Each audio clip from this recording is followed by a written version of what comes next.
नमस्कार, मैं हूं शीनम शर्मा। एलपीजी, आधार कार्ड से जीएसटी तक आज से लागू हो रहे हैं 7 बड़े नियम, जिनके बारे में आपको जानना बहुत जरूरी है। आपके मंथली बजट पर भी इसका असर पड़ेगा। आखिर क्या ये नियम है, मैं आपको बताने जा रही हूं। इस वीडियो में विस्तार से आपको बताऊंगी। 1 नवंबर से कई वित्तीय नियमों में बदलाव होने जा रहा है। एलपीजी सिलेंडर प्राइस से लेकर आधार कार्ड, जीएसटी दरों में भी बदलाव लागू होगा।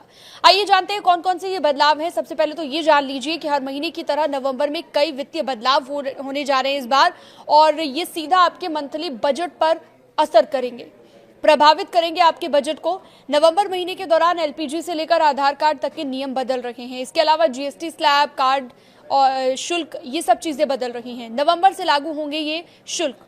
सबसे पहले तो एलपीजी सस्ता हो गया है। जी हाँ, जानकारी के मुताबिक आज से 19 किलो वाले एलपीजी के सिलेंडर के दाम में बदलाव हुआ है। कॉमर्शियल सिलेंडर के दाम 5 रुपए कम हुए हैं। 19 किलोग्राम वाले कॉमर्शियल एलपीजी सिलेंडर की कीमत दिल्ली में 1590 रुपए हो चुकी है। हालांकि रसोई गैस सिलेंडर के दामों में किसी भी तरह का कोई बदलाव नहीं किया गया है। आखिरी बार ये बदलाव अप्रैल में किया गया था।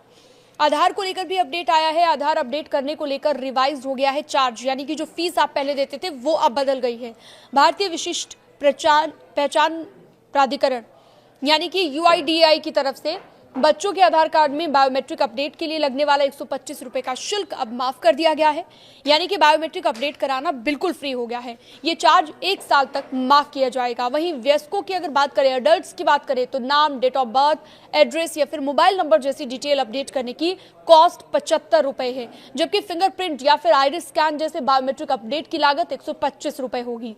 इसके अलावा अब आप बिना कोई सहायक दस्तावेज के जमा किए अपना आधार, पता, जन्म तिथि या नाम ऑनलाइन ही अपडेट कर सकते हैं। ये नियम आज से लागू हो चुका है। बैंक नॉमिनेशन का नया नियम 1 नवंबर से बैंक ग्राहकों के लिए एक खाते हो, लॉकर हो, सुरक्षित चीजों के लिए अधिकतम 4 लोगों को नामांकित करने की अनुमति इसमें मिलेगी। यानी कि नॉमिनेशन, जो आप पहले नॉमिनी जिसका आप नाम दिया करते थे। इस नए नियम का लक्ष्य इमरजेंसी में परिवारों के लिए धनराशि तक पहुंच को आसान बनाना है और स्वामित्व संबंधी विवादों से बचना है। ग्राहकों के लिए नामांकित व्यक्ति जोड़ने या फिर बदलने की प्रक्रिया को भी सरल बनाया गया है। नए जीएसटी स्लैब को लागू किया जा रहा है। 1 नवंबर से सरकार ने कुछ वस्तुओं के लिए विशेष दर के साथ 2 स्लैब जीएसटी सिस्टम लागू कर दिया है। पहले जीएसटी स्लैब जो है, 4 जीएसटी स्लैब थे, 5% का, 12% का, 18% और 28% का। लेकिन अब 12%, 28% की स्लैब को हटा दिया गया है। लग्जरी और हानिकारक वस्तुओं पर 40% जीएसटी लागू किया गया है। इस कदम का उद्देश्य है भारत के इनडायरेक्ट टैक्स इंफ्रास्ट्रक्चर को बेहतर बनाना, सरल बनाना। इसके अलावा एक और बड़ी जानकारी, एनपीएस से यूपीएस की डेडलाइन बढ़ा दी गई है। यानी कि एनपीएस राष्ट्रीय पेंशन प्रणाली, इससे अब यूपीएस में शिफ्ट होने के इच्छुक केंद्रीय सरकारी कर्मचारियों के पास ये प्रक्रिया पूरी करने के लिए 30 नवंबर तक का वक्त दे दिया गया है। और विस्तार से कर्मचारियों को समीक्षा करने के लिए, बदलाव करने के लिए और ज्यादा वक्त दे दिया गया है। तो कह सकते हैं उनके लिए भी एक अच्छी खबर यहां से निकलकर सामने आ रही है। पेंशनर्स द्वारा लाइफ सर्टिफिकेट देना, सभी रिटायर्ड केंद्रीय और राज्य सरकार के कर्मचारियों को नवंबर के अंत तक अपना सालाना जीवन प्रमाण पत्र जमा कराना होगा। तो ये भी एक फायदा मिलने जा रहा है, लेकिन इसकी समय सीमा निर्धारित कर दी गई है।